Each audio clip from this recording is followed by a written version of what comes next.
ce jeune entrepreneur. Khaled Ikhtaben est musicien de formation. Son rêve était de réaliser une école artistique. Son rêve est devenu réalité grâce à l'ANSEJ qui a financé son projet et lui a permis d'ouvrir une école à Rouiba. L'autre consécration pour ce jeune qui a décidé d'investir dans l'art est de voir son projet élu meilleur projet ANSEJ pour l'année 2017. Voyez son portrait dans ce reportage.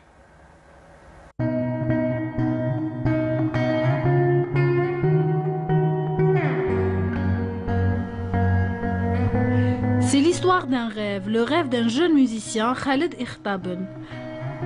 Khaled voulait à tout prix ouvrir sa propre école d'art. Il s'est lancé ce défi et en mois de mai, son école a vu le jour.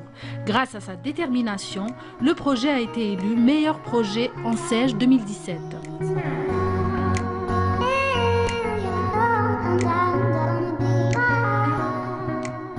Voilà, les gens demandent, les gens ont besoin de ça, et ils demandent ce genre d'activité, que ce soit adulte, ou enfant, ou ado. Voilà, comme j'ai à peu près 200 mètres carrés, j'ai essayé de programmer toutes les activités en même temps, de programmer pour donner des cours, ce genre d'activité. Voilà. C'est plus facile. 1, 4 et 1.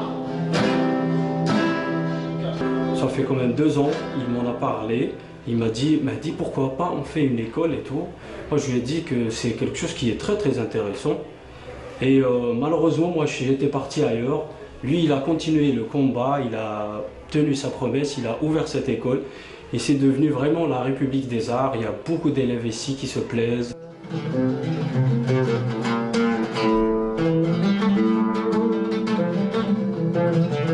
Dans cette école, Khaled Ikhtaben a voulu offrir un large choix à ses élèves. Musique, dessin, danse, sculpture et photographie. L'école a pour objectif de faire naître la créativité et le talent de chacun. J'aime la guitare parce que la plupart des chansons que j'aime ont de la guitare, donc j'aime bien. Je suis venue ici, pas juste aussi pour la musique, c'est parce qu'il y a une ambiance très très calme. Alors depuis toute jeune, j'adore la musique arabe. J'adore tout ce qui est Keltoum, Fayrouz et tout. Mais malheureusement, déjà, du chant arabe, on n'a que les chorales classiques et tout. Donc c'est difficile de chanter arabe. Et encore moins de jouer des instruments arabes. Du coup, si on veut jouer du luth en Algérie, on a la musique andalouse. Et du coup, c'est la première fois que je trouve des cours de luth arabe, vraiment arabe, tout ce qui est mouachahat et tout. Donc c'est pour ça que ça m'a intéressée. Je suis là depuis 1 mois et ça va, ça avance bien. Et si Khaled a décidé d'ouvrir cette école à Rouiba, c'est pour une raison bien précise. Lui qui a grandi à Rouiba, entouré de jeunes très talentueux, il a tout simplement voulu leur offrir un endroit où se retrouver. Une école d'art, voilà ce qui leur manquait. J'ai remarqué par exemple les gens de Rouiba, les gens de Ntaya, la Pérouse, les alentours. C'est des gens qui ont une certaine culture, un certain savoir sur l'art. Et voilà, par exemple, les gens de Rouiba et Ntaya, pour se déplacer jusqu'à Alger, c'est pas un truc facile. Oui, les erreurs de circulation, moins de problèmes de stationnement et tout. Alors, comme moi on va dire que je suis de Rouiba, j'ai décidé de faire ça pour les gens de Rouiba et les alentours. Mais je vois que mes adhérents, ils sont un peu partout. Des élèves de 5 à 70 ans ouvrent chaque jour la porte de cette école d'art. C'est la plus grande fierté de Khaled Ikhtaben qui a eu tout simplement raison de croire en ce joli projet. Pour les adhérents, pour le moment, il y a un mélange de tranches d'âge. Il y a des gens de 5 ans, il y a des enfants de 5 ans, comme j'ai un adhérent qui vient de Tizi Ouzou, il a à peu près 70 ans. Voilà. C'est un amoureux de la guitare. Il vient de Tizi Ouzou chaque samedi. Il fait les 2 heures. Et il rentre chez lui. Ça, c'est un plaisir. Et voilà. Ça me fait chaud au cœur. On veut Je vais faire grandir les choses et j'espère que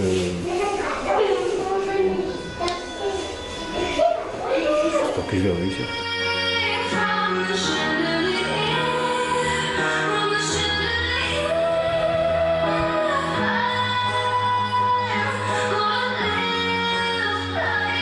On reste dans le monde de l'entrepreneuriat avec cette jeune maman qui en avait assez de voir ses enfants collés aux écrans. Pour les occuper autrement, elle décida de leur fabriquer des livres sensoriels.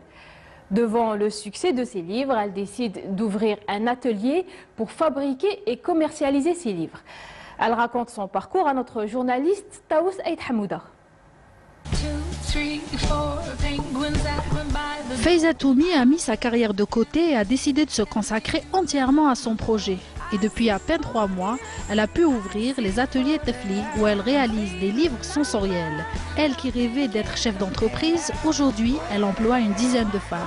Sa source d'inspiration, ce sont ses 3 enfants. Le livre a été fait pour la première fois pour mes enfants. Alors, ils étaient accros, scotchés en face de la télé, tout ce qui est écran, comme la tablette, comme la télé. Alors, il fallait trouver quelque chose qui attire leur attention, quelque chose aussi attirant pour les empêcher de voir la télé. Alors, j'ai cherché, je suis tombée sur le livre, un livre fait par le tissu, mais je ne suis pas couturière pour faire la même chose. Il fallait trouver une idée comment faire ces activités, comment les réaliser autrement. Et je suis tombée sur la matière, la bonne matière, je l'ai réalisée pour la première fois. Puis, l'idée est devenue un projet. Pour fabriquer ses livres, Faiza s'inspire de la méthode Montessori. Elle travaille en collaboration avec des psychologues et orthophonistes. Ces livres d'éveil multicolores stimulent les jeunes enfants et l'apprentissage devient tout simplement ludique. Un livre interactif, un livre où l'enfant peut jouer, peut apprendre en jouant. Voilà, c'est la méthode Montessori. Qui veut dire, en jouant, il va apprendre beaucoup de choses sans savoir qu'il est en train d'apprendre. Afin de répondre aux désirs des petits explorateurs insatiables, Faiza utilise beaucoup de couleurs et plusieurs textiles pour les activités sensorielles. Elle a aussi introduit plusieurs jeux pour développer la motricité, la réflexion et l'imagination des enfants. Ça, c'est un livre pour un enfant âgé entre 5 et 6 ans. Alors, qu'est-ce qu'il contient? Il y a 2 palettes de couleurs.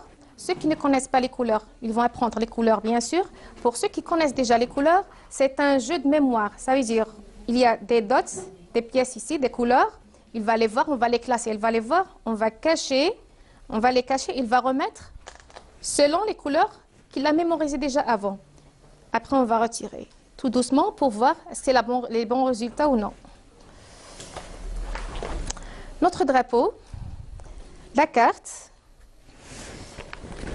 Ici, il y a toutes les pièces nécessaires pour composer les 4 saisons. Voilà, les petits calculs. Par exemple, un petit calcul, je ne sais pas, 3 plus 2. Voilà, 3 plus 2 et en chiffres, 3 plus 2. L'or, il peut même placer les chiffres. Ça, c'est un jeu de concentration et de coordination entre les yeux, la main et le cerveau. On a une canne à pêche.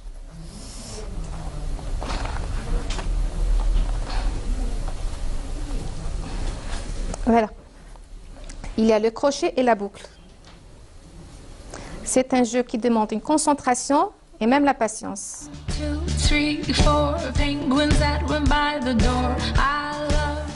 Faiza Toumi est une femme ambitieuse. Elle ne compte pas s'arrêter là. Des projets, elle en a plein la tête. En plus d'agrandir ses ateliers, elle compte réaliser des livres pour les enfants autistes et non-voyants.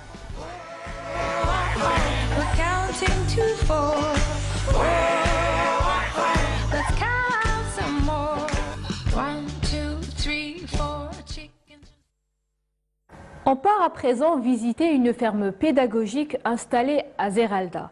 Elle offre aux visiteurs un condensé du monde rural entre animaux et agriculture. Cette ferme pédagogique et écologique accueille souvent des écoliers et des enfants, un public que le propriétaire des lieux souhaite sensibiliser au respect de la nature. Visite guidée avec Mariam Moussaïd.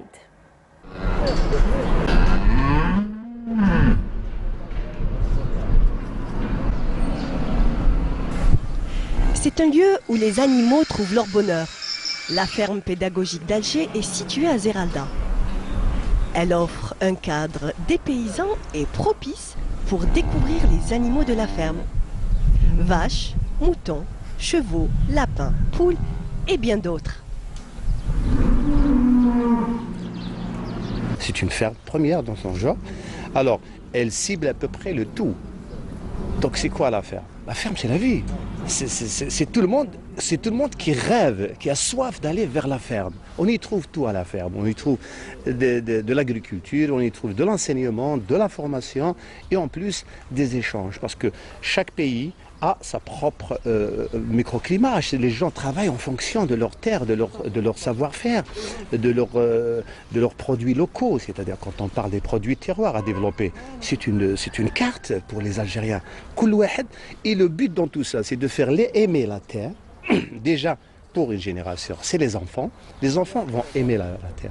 Je vous dirai quelque chose peut-être qui ne va pas plaire à certains. On ne va pas mettre un haricot dans un coton et dans un verre d'eau pour faire apprendre à l'enfant comment il plante. Non, c'est pas ça. Il faut qu'il touche à la terre. Il faut qu'il aime la terre.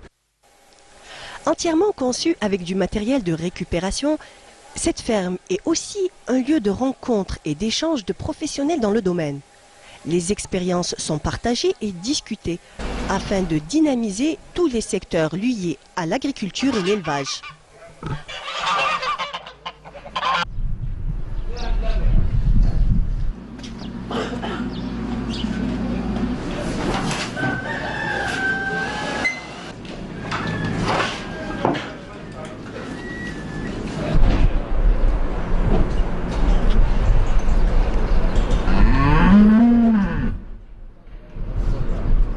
Le but dans tout ça, alhamdoulilah, il y a des associations, il y a des gens dans le domaine, il y a des experts qui sont tous associés dans cette ferme. Ça veut dire que chacun de son côté pour développer, c'est-à-dire le développement durable. Le développement durable, c'est quoi? C'est l'assurance alimentaire. Je ne parle pas de l'autosuffisance. Il faut d'abord assurer la nourriture qu'on mange. Elle vient d'où? Elle est cultivée comment? C'est ça l'important. Et ça, c'est quoi? Ça donne quoi? Ça donne la santé, ça donne le bien-être. Tout le monde est content, tout le monde est gai, chacun trouve son bonheur. Et dans la ferme, on y trouve de tout. Le plaisir, c'est ça. Alors, quand on parle aussi d'autres pays qui ont développé, ils sont partis très loin dans l'agriculture de masse. Et maintenant, ils se sont rendus compte qu'ils sont en train de faire des bêtises. Elle revient vers le naturel, elle revient vers le bio, elle le recherche pour le trouver. Et nous avons ce beau bled dont on peut faire beaucoup de choses. Les premiers visiteurs sont des enfants venus de centres spécialisés. Un moment de pur bonheur pour ces enfants qui peuvent mettre les mains à la pâte. Une expérience palpitante et amusante. Et de la pratique, quoi de mieux pour garder des souvenirs inoubliables et créer des liens et des amitiés. Une initiative bénéfique pour tous les citadins pour renouer avec la terre nourricière.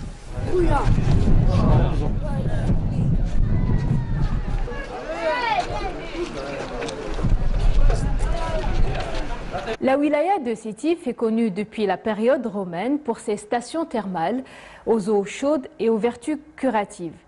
Aujourd'hui, Sétif dispose de plusieurs stations thermales comme Hammam Gergour, Hammam Yelles et bien sûr Hammam Essokhna qui signifie l'eau chaude.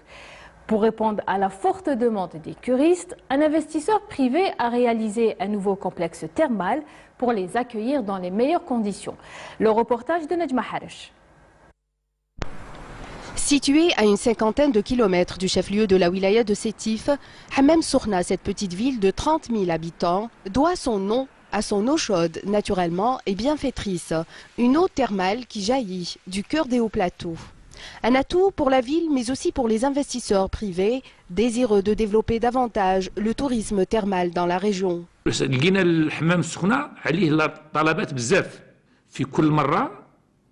سورتو في العطل في العطله الشتويه تاع الشتاء، في العطله تاع الربيع، في العطله تاع الصيف، بالتزايد تاع السواح لدائره حمام سخنه. جاتني الفكره هذه باش نزيد انا ندير اوتر بروجي. S'étalant sur une superficie de 10 000 m², ce nouveau complexe thermal se veut une station moderne de thermalisme et de bien-être pour les curistes qui y affluent de partout. Son activité principale s'articule autour de cette ressource naturelle aux multiples vertus. Chaque week-end, nous نريحوا لهنا الجمعة والسبت ما شاء الله الأخت نجيو هنا يقوموا بنا ريزرفاسيون كاينة طول طون. أنا يعجبني الحمام بزاف نجي دائما معاه بالجمعة حمام ما شاء الله. رغم يعني السعر نتاعو شوية ما بصراحة يعني السعر نتاعو يعني نقدروا نقولوا ندوبل على الحمامات اللي قدم ولكن كي تشوف النظافة نتاعو والمرافق اللي فيه يعني نقولوا احنا يستاهل هذا المبلغ هذا. مخدمات مليحه نلقى نضيف سيرفيس فيه مليح. لا صافا الحمد لله ما فين نجيو حنا نجيو من الصيف والله يبارك مال هم في الخدمات في كلش يعني الحمد لله ما شاء الله استقبال الخدمات تاعو المياه نظافه. D'une capacité d'accueil de 280 lits, le complexe est doté de 86 chambres, doubles et triples avec des suites luxueuses, un restaurant, une cafétéria, des bungalows, des piscines et autres commodités. عندنا قاعة متعددة للرياضات، عندنا قاعة للتدليك، عندنا صونا لي جاكوزي هذوك ثاني واجدين مازال غير نحطوا ليكيبمون تاع برك، وعندنا إيطاج كامل الشغل فيه 1500 متر، هذا مخصص للتداوي بالمياه الحمامية والعلاجية.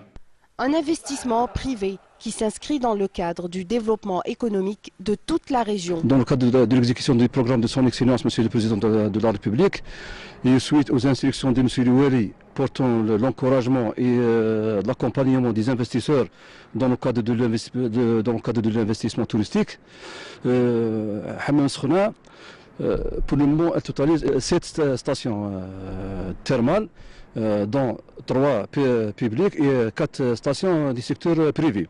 Nous avons maintenant une moyenne de 42 visiteurs par mois. كل المسؤولين ما كان حتى واحد ما وقفش معنا. نهار يحتاجونا مرحبا بهم. هذه بلدي ولازمني نفتخر ونعتز بها ونوقف معهم. وما عنديش مزيه. ومشروعي درته في بلادي وفي دائرتي وفي بلديتي.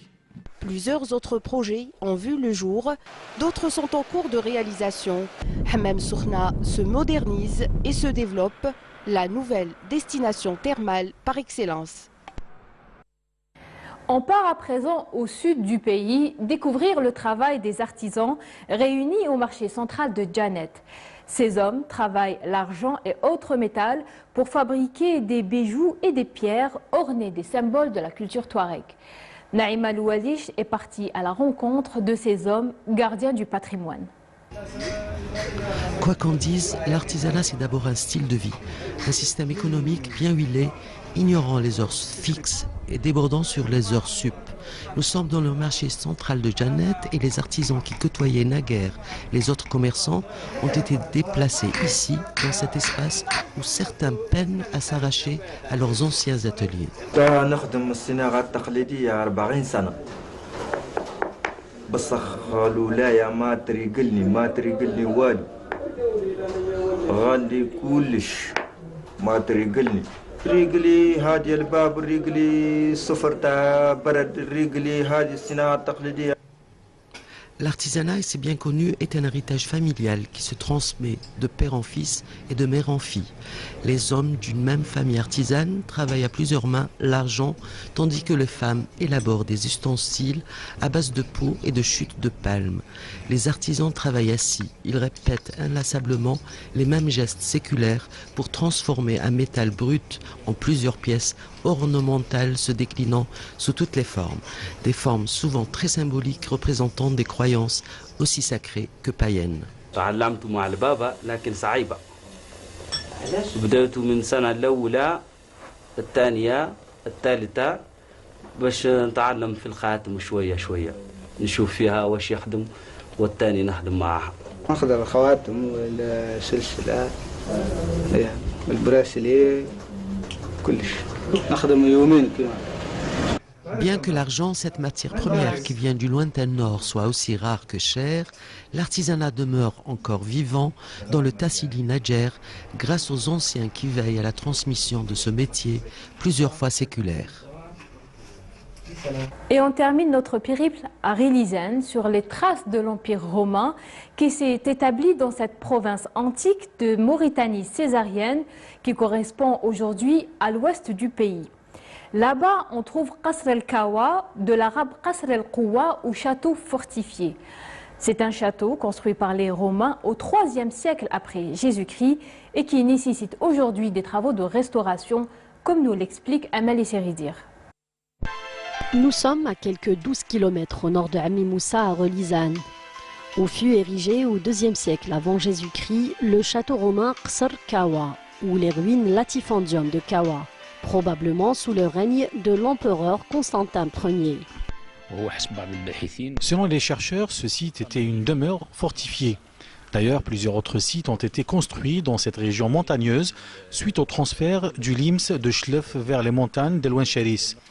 Ce Qasr appartenait à Férini. Une restauration programmée précédemment s'impose aujourd'hui pour la remise en l'état de cet important patrimoine datant du IIe siècle avant Jésus-Christ.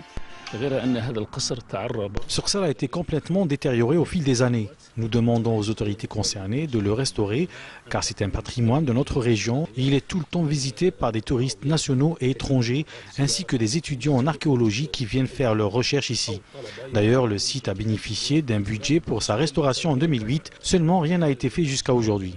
Le site archéologique Kawa, il a bénéficié d'un budget d'une opération de l'étude de sauvegarde et de protection qui a été malheureusement gelée après la finalisation de la première phase. On espère le lever de ce gel de cette opération. D'une superficie de 7550 mètres carrés, le palais Kawa se compose entre autres d'une entrée monumentale avec 2 colonnes, d'une galerie, d'une dizaine de pièces mises au jour et d'une écurie. Le site a été inscrit sur la liste des sites archéologiques dès 1901 et classé monument national en janvier 1968.